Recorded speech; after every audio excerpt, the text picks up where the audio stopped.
1494 sa inyong mga radyo. Para sa Diyos, para sa bayan. Alhamdulillah.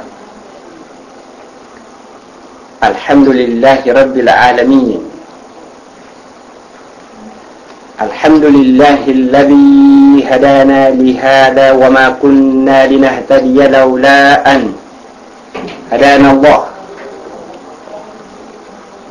Ashhadu an la ilaha illallah wahdahu la sharika lah wa ashhadu anna Muhammadan abduhu wa rasuluh.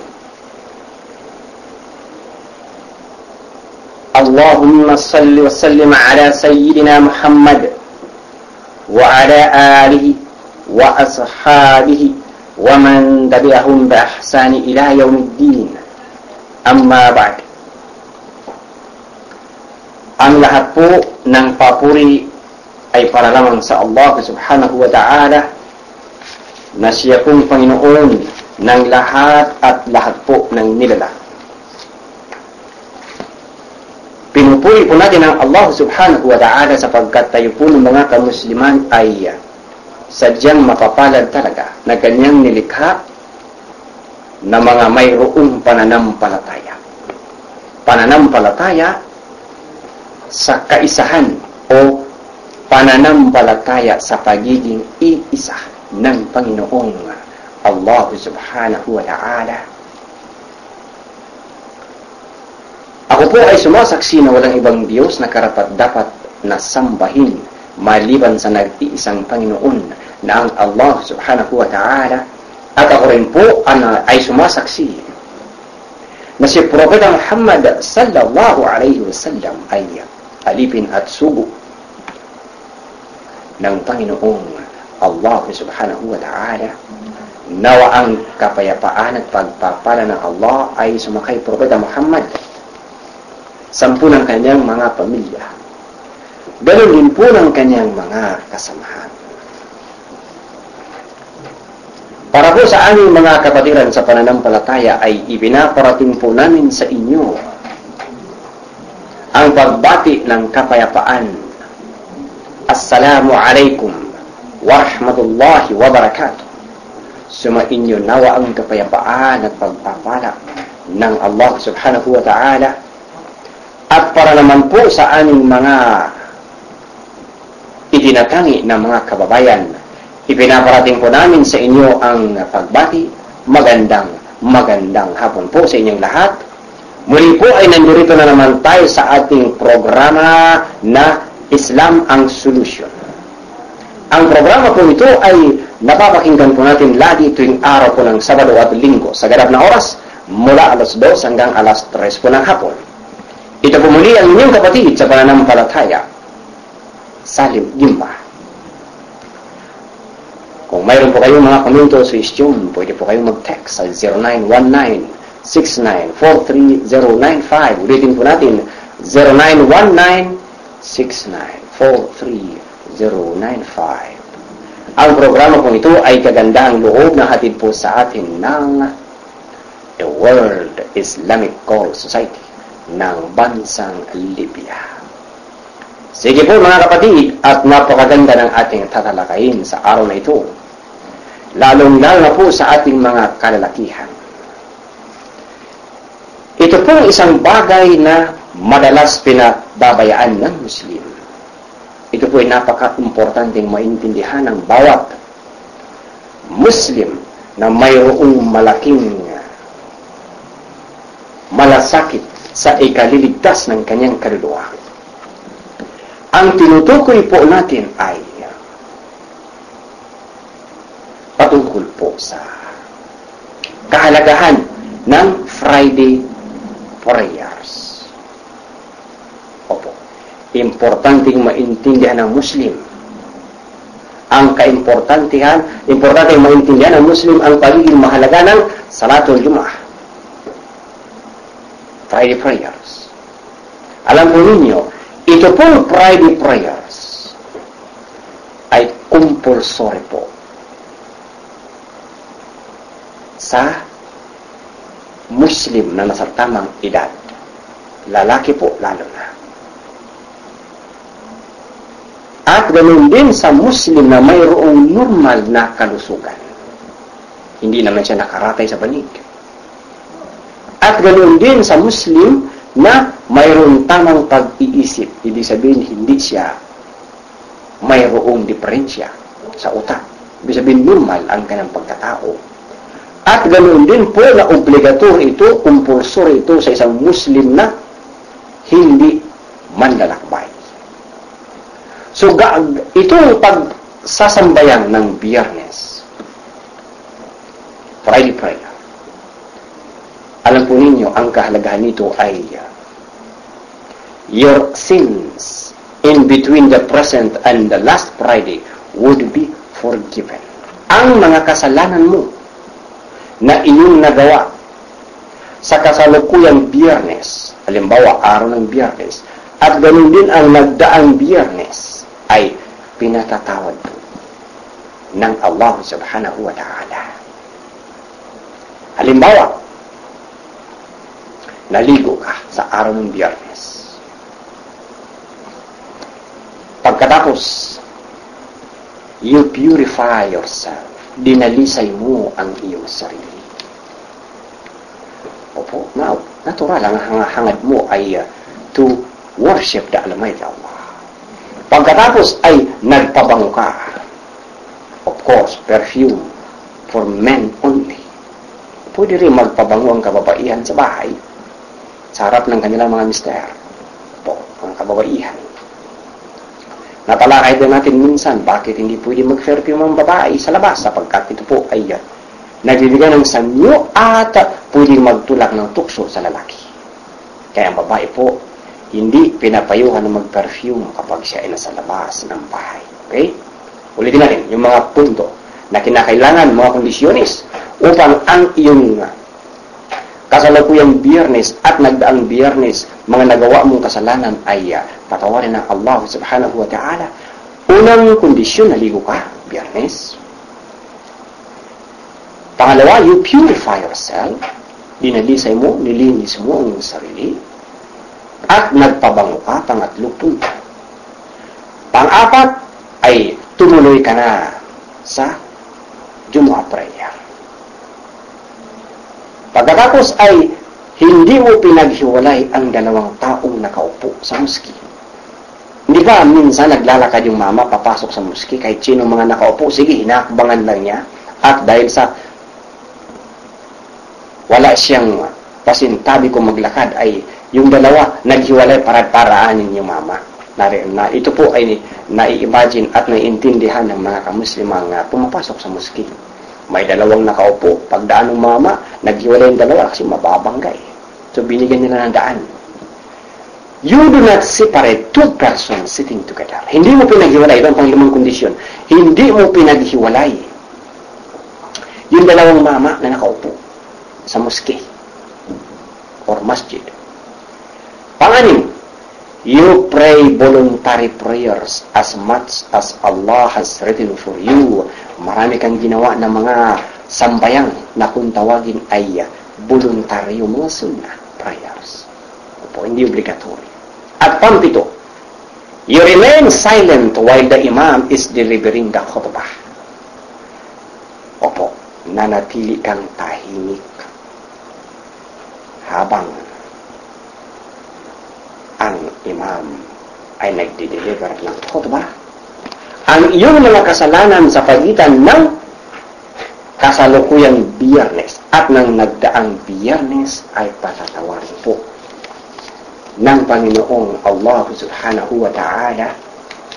Bilang katibayan po ay ating basahin ang isang hadith ni Propeta Muhammad sallallahu alayhi wa sallam. وعن سلمان الفارسي رضي الله عنه قال النبي صلى الله عليه وسلم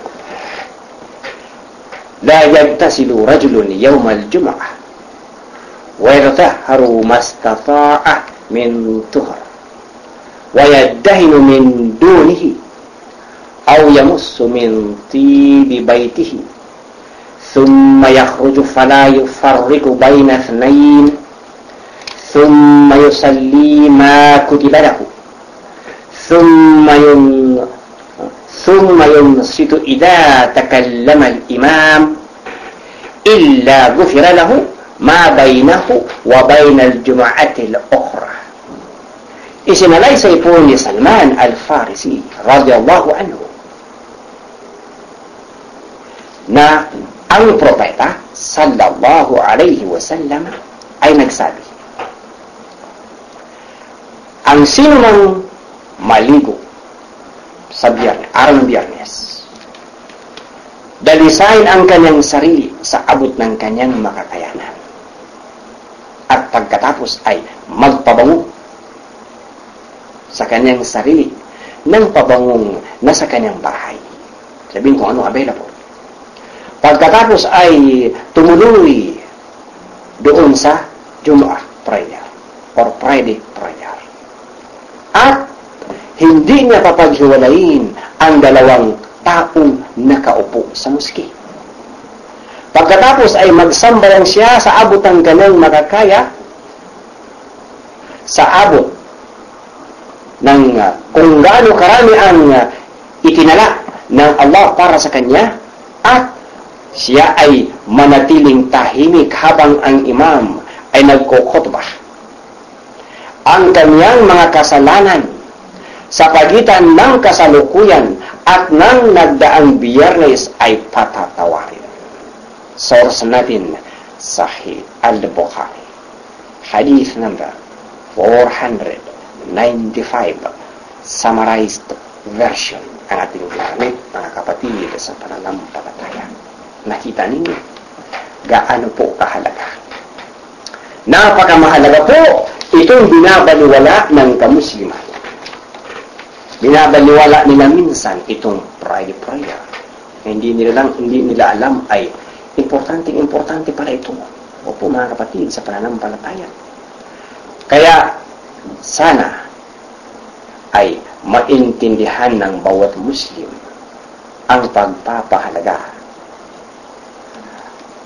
ng Friday prayer, lalong-lalo na po ang mga kalalakihan. Nabubura po ang kasalanan mo. Pinakatawad ng Allah subhanahu wa ta'ala ang mga kasalanan mo ng kasalukuyang biyernes at ng nagdaang biyernes sa pagitan. Mula sa nagdaang biyernes hanggang sa kasalukuyang biyernes, pinakatawad ng Allah subhanahu wa ta'ala ang mga nagawa ng isang Muslim na mga paglabag sa kalooban ng Allah. At siyempre, hindi lamang biyernes ka lang magsasambayang, of course. Abay, magsasambayang ka rin araw-araw 5 times a day. Hindi lang naman biyernes eh. Ha? Hindi porque ito.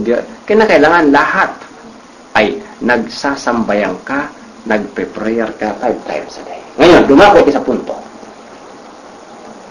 Yung tungkol sa pagiging silent during the khutbah. Alam niyo, ang daming Muslim na nagbubulungan habang nagko-khutbah. Yung imam o yung khatib. It is obligatory to be silent during the khutbah. Ito po ay fatwa ni Shaykh Ibn Jibril. Opo. Talagang hindi po pwede na ikaw magsalita during the khutbah. Opo. Kapag ang khutbah ay kasalukuyang ipinapahayag ng imam, haram para sa ma'mum na magsalita. Haram. Kahit na ang mag-utos ng mabuti. Hindi ka po pwedeng mag-utos ng kabutihan na magsalita ka habang ang imam ay nagkukhutbah. Ito po ay fatwa mula kay Shaykh Ibn Jibril. When the khutbah is being delivered, it is forbidden for the ma'mum to speak, even if it be ordering the good. Bilang katibayan, ito po ang hadith. Ila qulta li sahibika ansit yawm al-jum'ati wal imamu yaktubu faqad lagawta. If you said, be silent to your companion on Friday while the imam is delivering the khutbah, you have invalidated your salah. Sahih al-Bukhari. Hadith number 934. Sahih Muslim. Hadith number 800. 51. Tagalogin natin. Kapag sinabi mo, huy, tumahimik ka. Halimbawa, doon sa katabi mo. Kapag sinabi mo, tumahimik ka sa iyong katabi, kapag Friday, habang ang imam ay nagko-khutbah, pinawalan mo ng halaga ang iyong sala. Ibig sabihin, ginawa mo invalid. Ang tinutukoy rito ng mga scholars, your prayer, ginawa mo walang kwenta, ginawa mo walang saysay, o sinira mo ang iyong sala. Sahih al-Bukhari, hadith number 934, Sahih Muslim, hadith number 851. Ibig sabihin, mga kapatid, sa pananampalataya, huwag kang magsasalita habang nagko-khutbah. Ibig sabihin na nagko-khutbah para sa aming mga non-Muslim listeners, nagsisermon ang imam. Habang siya nagsisermon, bawal magsalita. Ni mag-utos na mabuti, hindi pwede. Katulad ng sinabihan ng mama, anak ko, tumahimik ka. Pag-utos na mabuti yun. Diba? Binagbabawalan mo siya na magsalita. So, yung mismong pag-uutos na mabuti, hindi po pwede. Tahimik at makinig sa sinasabi ng imam. Kahit na hindi mo maintindihan, halimbawa ang kanyang salita ay Arabic, o kaya ang kanyang salita ay Maranao, o kaya Maguindanao, Tausug, o kaya anumang tribo sa Mindanao, at ikaw ay balik Islam, hindi ka makaintindi. Ayaw nila Managalog, halimbawa, makinig ka lang, tahimik ka lang, mayroong kang gantimpala. Ngunit kung magsalita ka at magreklamo ka, halimbawa, ano ba yan? Hindi ko maintindihan. Sira na ang iyong sala. Opo. It is also forbidden to flatten the earth on the carpet. Flatten the earth? Halimbawa, yung masjid ninyo ay lupa. Hindi katulad ngayon, marmol. Noong panahon noon, lupa ang kanilang mga pinagsasalahan. O kaya carpet, ha? Bawal po na i-flat mo yung lupa habang nagkukutba. O kaya ang carpet na nakabukol ay hinihipo-hipo mo o hinahawak-hawakan mo, yan po ay bawal din. Bilang katibayan, isa pang hadith. وَمَنْ مَسَّ الْحَصَى فَقَدْ لَغَى. Whoever so much as touch a stone has invalidated his prayer. Sahih Muslim, hadith number 85. Ang sino man na masyado na inawakan ng bato ay pinawalang saysay ang kanyang sala. Sahih Muslim, hadith number 85. Yan po ang ground, or yan po ang dalil, or ebidensya. May hawak-hawakan yung carpet, nilalaro-laro mo yung carpet habang nagkukutba, dinidiin-dina mo, inihipo-hipo mo yung lupa, ha? Or ngayon, marmol na ngayon. O kaya tiles. Yan, mga kapatid, ay bawal habang nagkukutba ang imam. Liwanag po ba? Kinakailangan ay maintindihan natin maigi at mabigyan ng liwanag. How many Muslims do not care? Napakarami po ng kamuslimang walang pakialam. Habang nagko-khutbah ang imam, they talk to each other while the khutbah is being delivered. Habang nagko-khutbah ang imam, wala silang pakialam. Sige, kwentuhan yung magkatabi.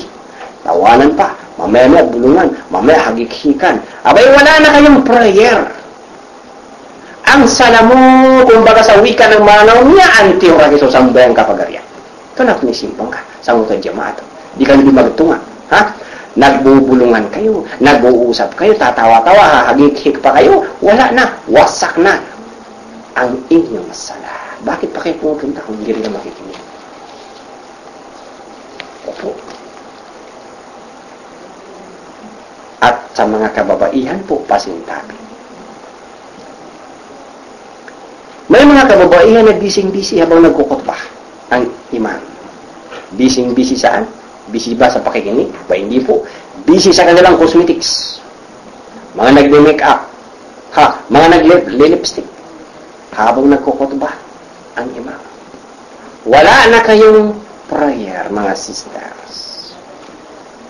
Wala nang saysay ang inyong pagpunta sa mosque. For your information, wala nang kwenta. Opo. At usong-usong yun ang cellphone nagko-khutbah ang imam at ang mga kababaihan naman, hindi naman lahat. Pero mayroon, ilan? Abay, busy sa kanyang katetext. Kaya ka pumunta riyan ay upang makinig. Pero po, hindi naman compulsory sa babae ang Biyernes, pero po pwede silang pumunta riyan. Hindi naman bawal.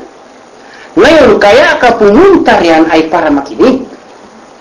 Madagdagan ang iyong kaalaman at baka sakali mapukaw ang iyong damdamin at nang sa gayon magkaroon ka ng pagiging tatakotin sa Panginoong Allah subhanahu wa ta'ala. Paano matataliman ng takot ang iyong kamalayan? Text ka ng text at walang pumapasok sa isip mo ng mga pinagsasasabi ng nagkokhotbah. Sige nga, sister. At mayroon pang iba na habang nagkukhutbah imam ay nilalaro, busy naman sa kanyang tasbih. Opo. Abay, hindi po pwede ka. Hindi ka po pwedeng humawak at kapagalaw-galawin ng iyong daliri ay yung pagtatasbih habang nagkukhutbah. Yan po hindi pwede. Your salat is no more if you know the ruling. Kung alam mong ruling, ang sambayang mo wala na. Ngunit kung hindi mo alam ang ruling, katulad noon, hindi mo alam, excuse ka. Pero ngayon, alam mo na bawal para magsalita. Habang ang imam ay nagkukhutbah, bawal na mag-text, bawal mag-make-up, bawal hawak-hawakan ang inyong kung ano-ano mga gamit ninyo. Ngayon, alam mo na. At ginawa mo uli.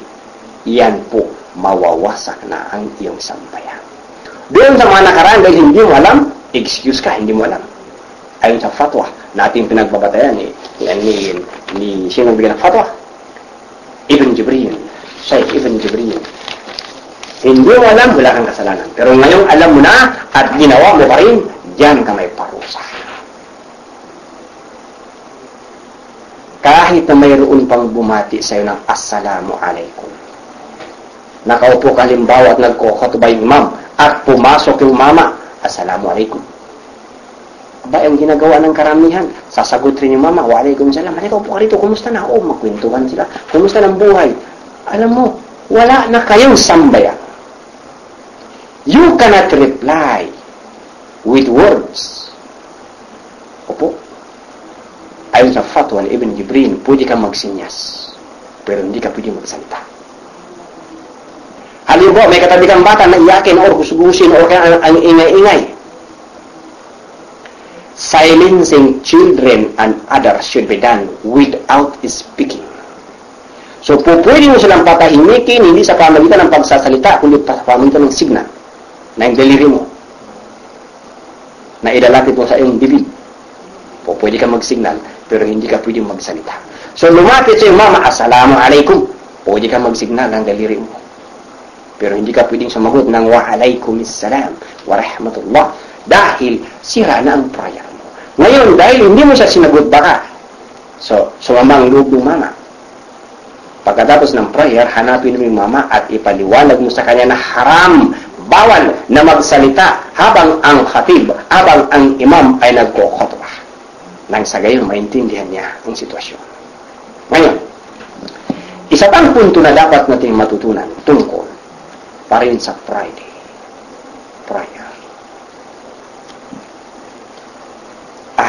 It is a sunnah to pray 2 rak'ah upon entering the masjid. Fatwa by Shaykh bin Baz. Sunnah po ng Propeta Muhammad sallallahu alaihi wasallam na siya ay magsambayang ng 2 rak'ah pagpasok po niya ng muskil. Opo. Kahit nga ang imam ay nagdi-deliver pa ng khutbah. Kahit na siya nagkukhutbah, even if the imam is delivering the khutbah, it is a sunnah to pray 2 rak'ah as a salutation to the mosque, tahiyatul masjid.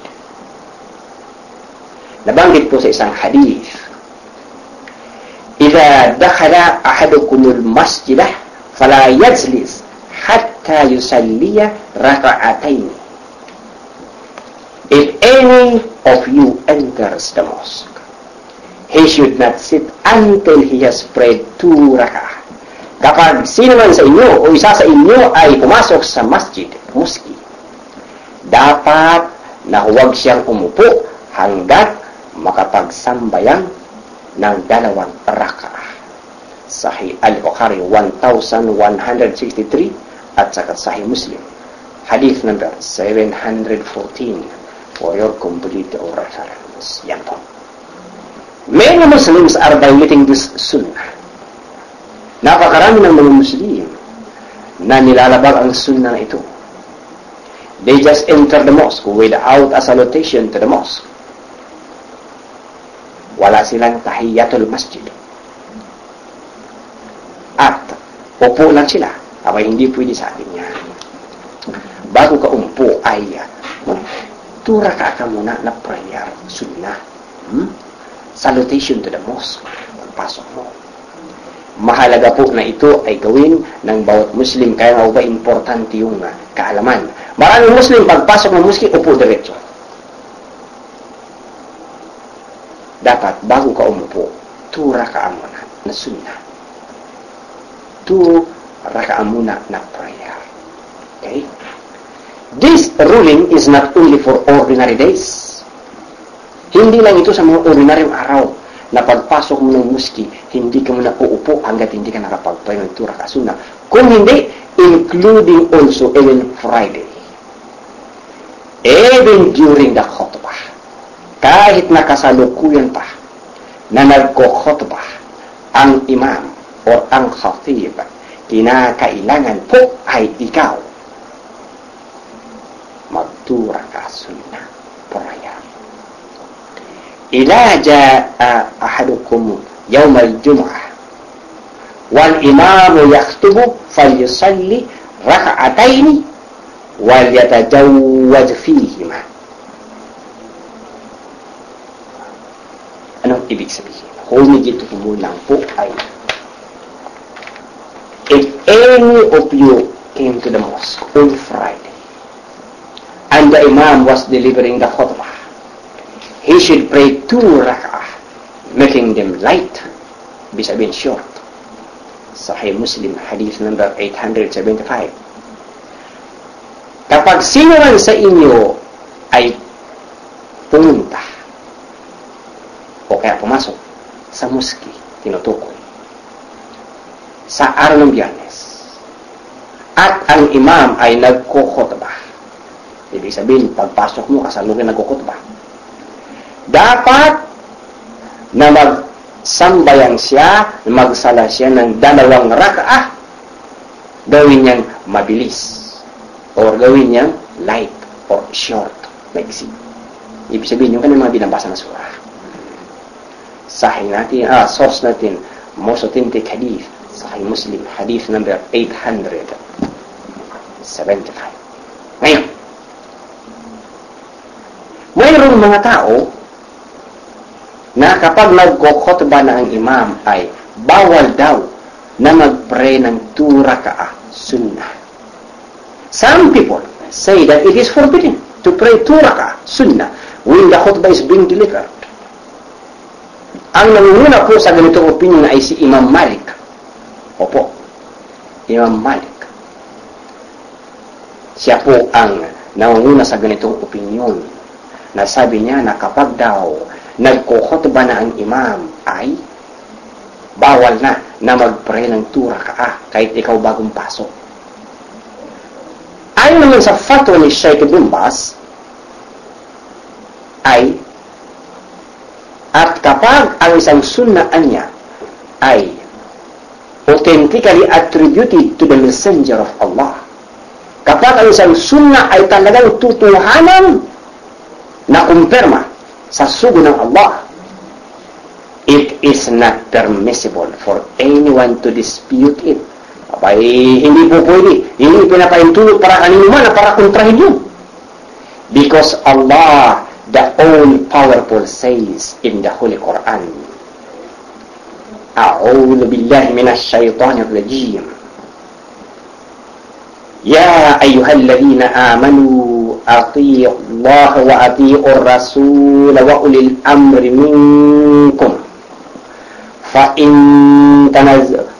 فَإِن تَنَازَعْتُمْ فِي شَيْءٍ فَرُدُّوهُ إِلَى اللَّهِ وَالرَّسُولِ إِن كُنتُمْ تُؤْمِنُونَ بِاللَّهِ وَالْيَوْمِ الْآخِرِ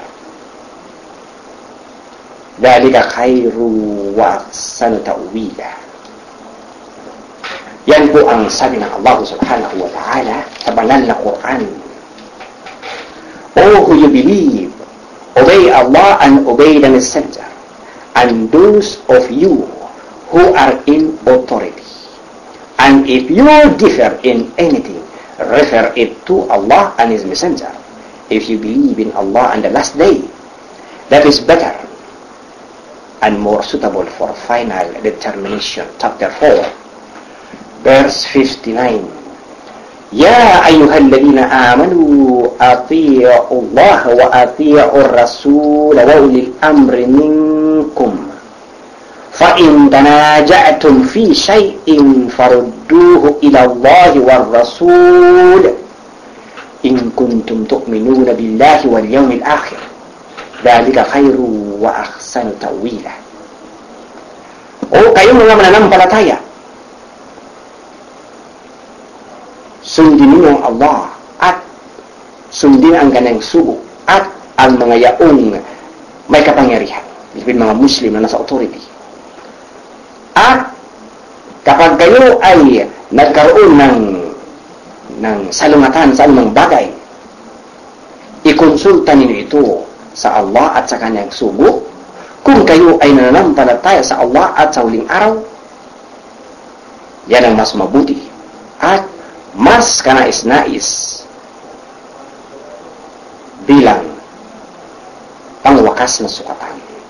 Humigit kumulang po, yun ang kahulugan na ating binasa na aya, chapter 4, verse 59, wala po sa Quran al-Karim. So, it is not permissible to dispute a sunnah authentically attributed to the messenger of Allah.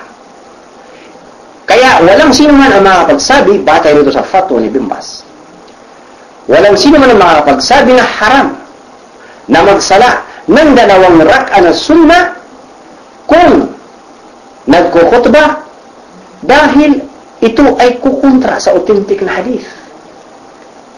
Kukontra niyo ang hadith ng Propeta Muhammad sallallahu alaihi wasallam. Let us bear in mind that the judgment of the messenger sallallahu alaihi wasallam is from the judgment of Allah. Man yuti'ir rasul faqad ata'a Allah. He who obeys the messenger sallallahu alaihi wasallam has indeed obeyed Allah. Ang sino man sunod sa sugo, sabihin si Muhammad sallallahu alaihi wasallam, ay tunay na sumunod sa Allah. Chapter 4, verse 80, mula po sa Quran al-Karim. So, when we enter the mosque, we should pray 2 rak'ah sunnah before we sit down, even if the khutbah is being delivered. Dahil utos mismo ni Propeta Muhammad sallallahu alaihi wasallam, minsan siya nagkukhutbah, pumasok yung mama, diretso po yung mama. Pagkatapos tinanong ni Propeta Muhammad sallallahu alaihi wasallam, ikaw ay nakapag-sala? Nag-2 rak'ah sunnah. Yung ibig sabihin niya, sabi ng mama, hindi pa. Sabi niya, tumayo ka.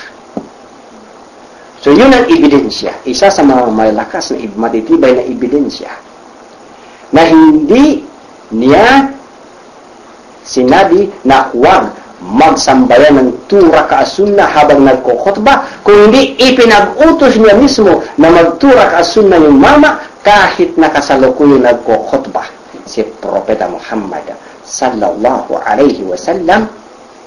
Kaya ayon sa fatwa ni Bimbas, kapag mayroong isang sahih, authentic na hadith, sino ka para kontrahin mo yung isang authentic na hadith? Mayroong authentic na hadith ang nagsasabing nag-uutos na kapag pumasok ka ng muski, kahit na nagkukhutbah, mag-2 rak'ah sunnah ka muna. Kaya maliwanag po ito. Binigyan natin ito ng mas mahabang pagdidiin para po ang mga kapatirang kamusliman ay magkaroon po ng mas maliwanag na kaalaman tungkol po sa Friday prayers. Okay. Siguro naging malinaw sa atin. Ha? So yung iba na nagsasabi na bawal mag-prayer ng 2 rakaat sunnah habang nagkukutba na, yan po ang paninindigan ni Imam Malik at ng kanyang mga tagasunod na hindi sinang-ayunan ni Sheikh bin Baz sa kanyang fatwa. Opo. Dahil mayroong pinagbabatayan si Sheikh bin Baz na authentic hadith na nagpapatunay na kahit na nagkukutba pa ang isang imam ay kinakailangan bago umupo yung mama, siya ay mag-offer ng 2 rakaat sunnah na mabilis. Ulitin natin yung hadith. Kapag sino man sa inyo ang pumasok sa muski sa Friday at ang imam ay nagkukhutbah, dapat na siya ay magsala ng 2 rakaah at gawin niya ito na mabilis. Sahih Muslim, hadith number 875. Aliwanag po ba? So, ito ay malinaw sa atin, mga kapatid. Malinaw na malinaw ito sa atin na this ruling is not only for ordinary days but including the Friday even during the time of khutbah. Okay. Dumako naman po tayo sa isang espesyal na oras. Special moments. Kapag araw ng Biyernes, na dapat ang isang Muslim ay magdua, mag-supplicate, manalangin, humiling sa Allah. Ang nagbigay ng fatwa, Sheikh Ibn Jibril. Fatwa Islamiyah pa rin ito ang source natin. Mayroon pong isang espesyal na oras.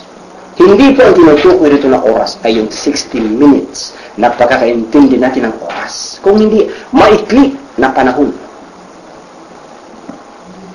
Sa atin kasi, pagkakaintindi natin ng isang oras, 60 minutes.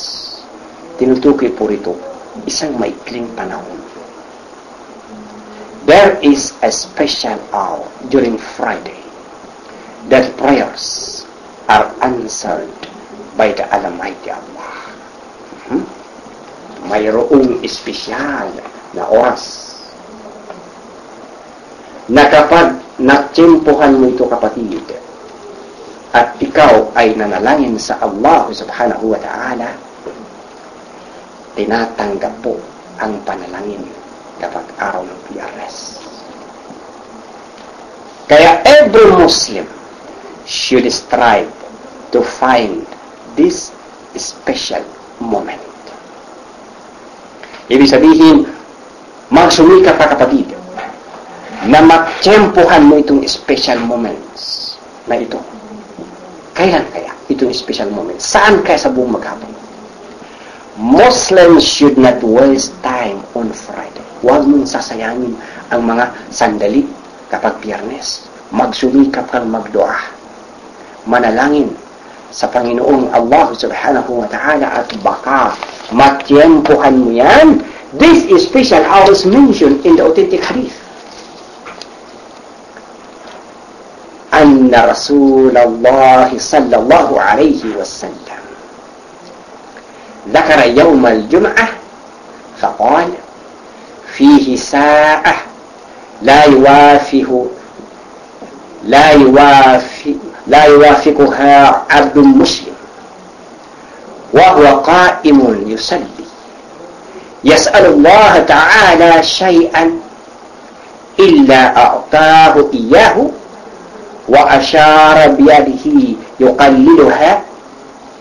Ibig sabihin po,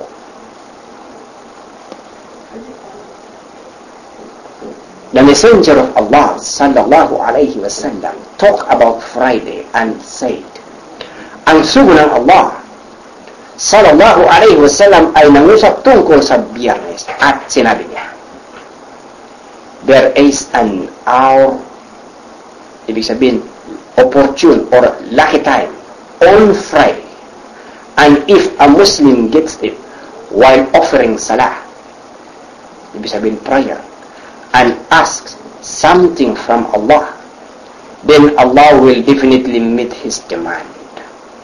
And he, ibig sabihin, ang propeta sallallahu alaihi wasallam, pointed out the shortness of that time with his hands. Source natin, Sahih al-Bukhari 521, summarized version. Opo. Tagalogin natin. Ang sugo ng Allah ay nangusap or nagsalita tungkol sa Biyernes at kanyang sinabi, mayroong isang oras o panahon, maswerte panahon o ang tawag doon ay opportune time, mapalad na panahon sa Biyernes. At kapag ang isang Muslim ay natsyempohan niya ito habang siya ay nagsasala, nagpe-prayer, at hiniling ang isang bagay mula sa Allah subhanahu wa ta'ala, ay tiyak na sasagutin ng Allah ang kahilingan nito. At isininyas niya, ibig sabihin ng Propeta Muhammad sallallahu alaihi wasallam, gaano kaigsi ang tinutukoy na panahon sa pamagitan ng kanyang kamay. Isininyas niya gaano kaigsi yung time na yun. Sahih al-Bukhari, hadith number 521, summarized version. So, ibig sabihin, mga kapatid sa pananampalataya, according to some scholars, based on the hadith, the opportune time is the last hour after Salatul Asr. The last hour after Asr. Iyan po ang tinutukoy ng oras. Okay. Another hadith also says that it is in the time of the Friday prayer, from the time the Imam sits at the pulpit until the end of the prayer. Mayroon din mga scholars na ibinabata nila sa hadith na nagsasabi na ang mapalad na oras na yaon ay matatagpuan sa Friday prayer. Mula sa panahon na umupo ang imam sa pulpito hanggang sa matapos ang salah. Doon ang nila matatagpuan. So, alinman sa dalawang yan, ang nakakaalam ay Allah subhanahu wa ta'ala. Kaya upang ikaw ay makasigurado, ay damihan mo ang iyong mga doa. Kapatid sa pananampalataya, at baka matsyempohan mo yaon, araw ng Biyernes, ikaw ay humiling sa Panginoong Allah subhanahu wa ta'ala at sinasagot po ang iyong kahilingan sa mga sandali na iyan. Kaya, mga kapatid sa pananampalataya, huwag sasayangin ang mga sandali kapag araw po ng Biyernes. Damihan ang mga pagsasagawa ng mga panalangin sa halip na lustayin ang panahon sa chismis na walang kwenta. Mga bagay ng mga makamundo, bakit hindi ka doon mag-concentrate during these moments, lalo na yung after asar, to ask the Almighty Allah ano mang mga kahilingan na iyong hilingin, basta yung ikabubuti mo. Hindi mo hinihiling ikawawasak ng kapwa mo. Ano mang kahilingan na hinihiling mo na kabutihan, kapag natsyempohan niya, oras na yan, tinatanggap po ng Allah ang iyong panalangin. Ikaw po ay kanyang tutugunan sa iyong mga hinihiling. Napakaswerte ng Muslim. Mayroon siyang special hour. There are many other sayings concerning this special hour. Napakarami pa ng mga hadith na patungkol dito sa special na ito na oras. But the best thing to do is to strive to make supplications throughout the whole day in the hope that you will catch the special moment. Ang pinakamahalaga po ay damihan mo ang iyong mga doa sa maghapon upang kung saan man doon nakalagay ang special moment na yaon ay iyong pakasakaling matiyempohan. Very special moment yan na anuman hinihiling mo sa Allah, matagal mo ng pangarap sa buhay, ang tagal-tagal mo ng pangarap sa buhay, subukan mo during Friday. Why not concentrate during Friday? Ask the Almighty Allah. Baka special moment ay iyong matumbok, kapatid. At ang matagal mo nang minimithi sa buhay ay ibibigay sa iyo ng Panginoong Allah subhanahu wa ta'ala. Dito naman tayo sa gawaing bid'ah na ginagawa naman ng mga kamusliman kapag Biyernes pa rin, kapag ang ating topiko ay Biyernes. It is bid'ah to pray 2 rak'ah sunnah when the imam is already at the pulpit. Meaning to say, when you enter the mosque, you enter directly and no 2 rak'ah sunnah first. You immediately sit down. Then, when the imam is already delivering a khutbah, and you stand up and you pray 2 rak'ah sunnah. Ganyan po ang mga nakikita natin dito sa Pilipinas. Pagpasok mo, hindi mo isinagawa yung 2 rak'ah sunnah na bago umupo. Abay, umupo ka diretso. Pagkatapos mag-adan nung tagapagtawag ng panalangin, abay, saka sila magsisipagtayuan at magsisipag 2 rak'ah sunnah. It is bid'ah to pray 2 rak'ah sunnah when the imam is already at the pulpit at ikaw ay nakaupo at tatayo muli. Some Muslims enter the mosque and sit on the floor without offering 2 rak'ah. After the imam gives salam and after the adhan, they stand up and pray 2 rak'ah sunnah. This is bid'ah. Ito po ay bid'ah. Tagalogin natin. May mga kamusliman, katulad ng sinabi natin, di na natin muli. Napagpasok nila ng mosque, dire-diretso upo. Wala mo ng 2 rak'ah sunnah na. Tahiyatul masjid. Wala mo na. Salutation sa mosque. Pagkatapos ng adhan, abay tatayo muli ang mama, saka mag-2 rak'ah sunnah. Yan po mga kapatid, ayon sa ruling ng mga Islamic scholars, yan po ay bid'ah.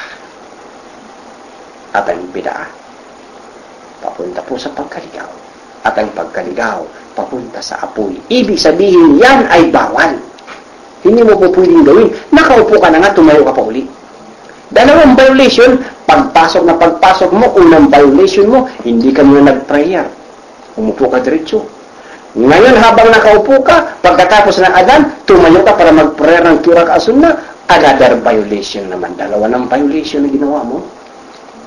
Bilang katibayan na hindi yan ipinapahintulot ay, during the time of the Prophet, sallallahu alayhi wasallam, there was only 1 adhan and 1 iqamah.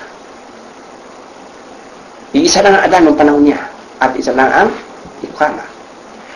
After he gave the salam, the adhan is called. Pagkatapos na magsalam, matapos niya magsabing, Assalamu alaikum wa rahmatullah, then saka palang mag-adhan. Pagkatapos ng adhan, after the adhan, he gave the sermon. Magkukhotba na siya. Pagkatapos mag-adhan ng tagapagtawag ng prayer, magkukhotba na siya. Pagkatapos ng khutbah, pagkatapos ng sermon, magsasambayan na. Ngayon, saan mo roon i-insert ang 2 rak'ah sunnah? Aber, sige ka. Saan mo roon ipapasok? The only sunnah prayers are before the imam stands to the pulpit. At when you enter the mosque. Ang tawag roon, salutation. Yan na ang dalawang prayer na po pwede mong i-prayer. Before the imam stands to the pulpit. Bago ang imam tumayo dyan sa harapan ng mga tao at magsalam, yan, sige, damihan mo ng dami ng sunnah mo. Pagpasok mo ng mosque, sige, pwede ka mag-prayer ng voluntary prayer. At pag tumayo na imam, tumahimik ka na at makinig. Maliban na lamang kung bagong pasok ka, kapapasok mo pa lang, kahit na nagkukhutba pang imam, bago ka umupo, mag-2 2 rakaat sunnah ka muna bago umupo. Yan lang ang allowed. Abay, binaligtad ng mga Muslim ngayon. Pagpasok ng muski, upo diretso. Walang sunnah muna. Then pagtayo ng imam, magsalam, saka siya tatayo rin at magsusunna. Ano ba namang klase yan? Ulitin natin, ebidensya. Sa panahon ni Propeta Muhammad sallallahu alaihi wasallam, iisa lang ang adhan. At pagkatapos, ikamat na. Pagkatapos ng kanyang magbigay ng salam, ay mag-adhan. Pagkatapos mag-adhan, magkokotba na siya. Pagkatapos ng kotba, magsasambayan niya. Saan mo dyan isisingit ang 2 rakaat sunnah kung mayroon ka bang katibayan natin? Ano mang gawa itong pagsamba, kailangan may katibayan ka na ebidensya. Kung hindi sa Quran ay sa hadith. Ano po? Ngayon, ito ang masakit. Alam natin, ito ang masakit. Pero kinakailangan sabihin natin. Po. Bagamat masakit at masaklap sa pandinig, ngunit wala tayong mapagpilian kung hindi sabihin talaga at bulat-latin. Huwag lang magagalit ang sino mang matatamaan. Dahil ang aming sinasabi rito ay ang ikabubuti ng bawat Muslim. Hindi kami rito nagle-lecture para maghatid sa inyo ng sama ng loob, kundi kami ay nagle-lecture dito upang iparating sa inyo ang paliwanag nang sa gayon maging malinaw sa kaalaman ng Muslim ang ano ang haram, ano ang halal, ano ang bawal, ano ang tama. Kung kaya, kung mayroong makagingan, huwag magagalit. Ito po ay sa ikabubuti ng lahat. Sabihin ng iba, huwag mong sabihin yan kasi maraming masasaktan. Abay, kinakailangan sabihin mo. Dahil yung iba hindi niya alam. So, kinakailangan sabihin para malaman niya. Anong tinutukoy natin? Mayroong mga Muslim na kung tawagin ay Friday Muslims. Mga Muslim lang kapag Biyernes. Ibig sabihin, sa buong isang linggo ay hindi sila nagsasala. Hindi sila nagsasambayang sa loob ng isang linggo. Lunes, Martes, Miyerkules, Huwebes. Mula sa Sabado, Linggo, Lunes, Martes, Miyerkules, Huwebes, walang samba. Abay, utos po ng Islam, hindi lang limang araw-araw magsamba, kundi 5 beses araw-araw magsamba ang Muslim. Ito po ang prayerful nation. Masambahin na komunidad. Po, itong kamusliman. Ngayon, ikaw ay Biyernes lang. Magsambayan. Ano ang hatol ng Islam? Ano ang fatwa ng Islam? Ang Muslim na tinatawag niya ang kanyang sarili na Muslim, ngunit hindi siya nagsasambayang sa buong isang linggo, siya po ay lumabas sa Islam. Siya po ay nakagawa ng kufur. Siya po masakit sa tainga pero totoo, huwag magagalit ang matatamaan. Ang sino mang sinadya na talikdan ang sala sambayang, siya po ay kafir. Siya po ay hindi mananampalataya. Masakit pakinggan, ngunit kinakailangang sabihin sa isang Muslim. At kapag ikaw na tinatawag mo ang sarili mo na Muslim, ngunit hindi ka naman nagsasambayang at ang status ng iyong kaluluwa ay status ng kafir, at kapag dumating sa iyo si kamatayan, namatay kang kafir, susunugin ka sa impyernong apoy.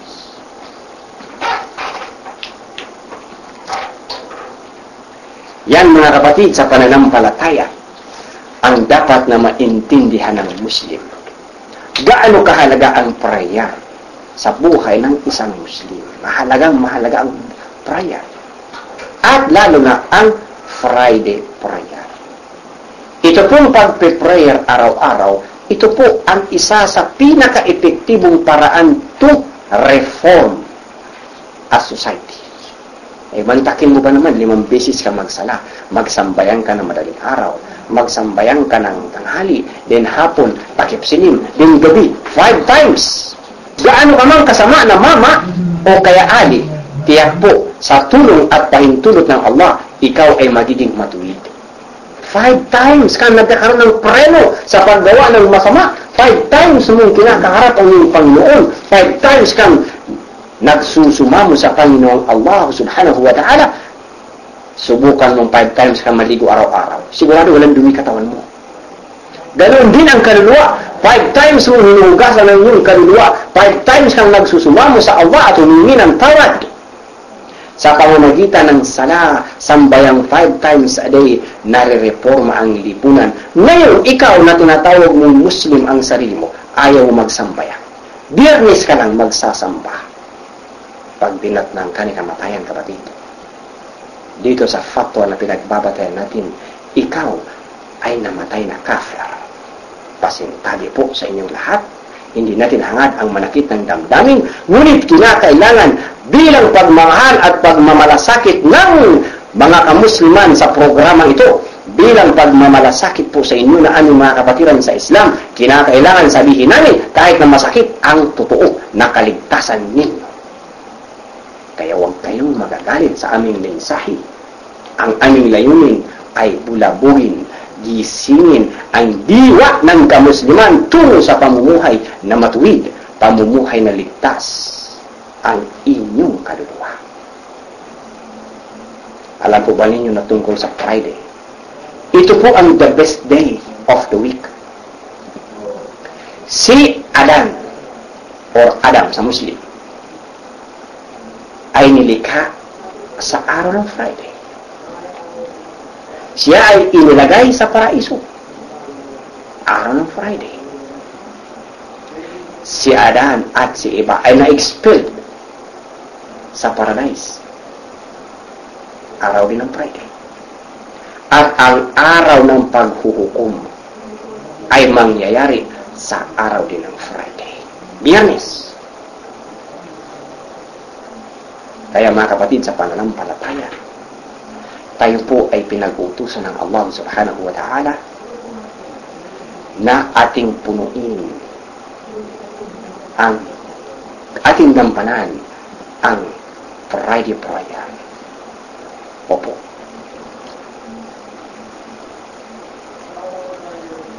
Come to the remembrance of Allah and live of business and every other thing. 62 verse 9, that is during Friday. Jum'ah religious talk, khutbah and salat on Friday. Come to the remembrance of Allah, meaning Jum'ah religious talk, khutbah and salah, and live of business and every other thing. Chapter 29 verse 9, wala po sa Quran al-Karim. Do not neglect Friday prayers. Bakit? Man taraka thalatha jum'in mutahawinan fara'allahu ala qalbihi. Allah will seal the heart of the man who does not pray 3 Fridays, 3 Friday prayers out of negligence. Sisilihan ng Allah, sasarhan ng Allah ang puso ng tao na hindi nagsambayan ng 3 biyernes ng sinadya. Ibig sabihin, dahil sa katamaran o dahil sa anumang bagay na pinapawala ng halaga ang Friday prayer. Opo mga kapatid, sa pananampalataya, napakamahalaga itong Friday prayer.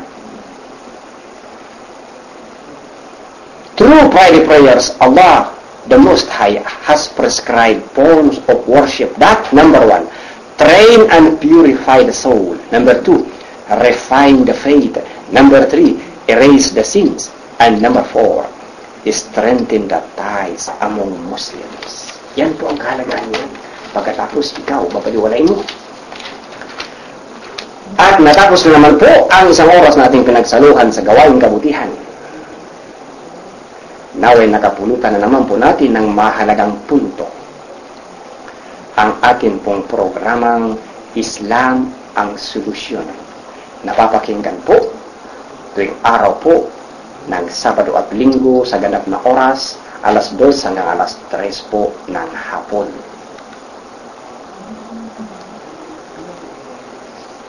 Ito po muli ang inyong kapatid sa pananampalataya, Salim Gimba. Kung mayroon po kayong mga katanungan o komento, suwestyon, 0919-6943-095. Ulitin po natin, 0919-6943-095. Ang programa po ito ay Kagandahang Loob, nahatid po sa atin ng The World Islamic Call Society. Subhanaka Allahumma wa bihamdik, ashhadu an la ilaha illa anta, astaghfiruka wa atubu ilaik. At muli po, pagbati ng kapayapaan sa aming mga kapatiran sa pananampalataya. Assalamu alaikum wa rahmatullahi wa barakatuh. DWS 1494 sa inyong mga radyo. Para sa Diyos, para sa bayan.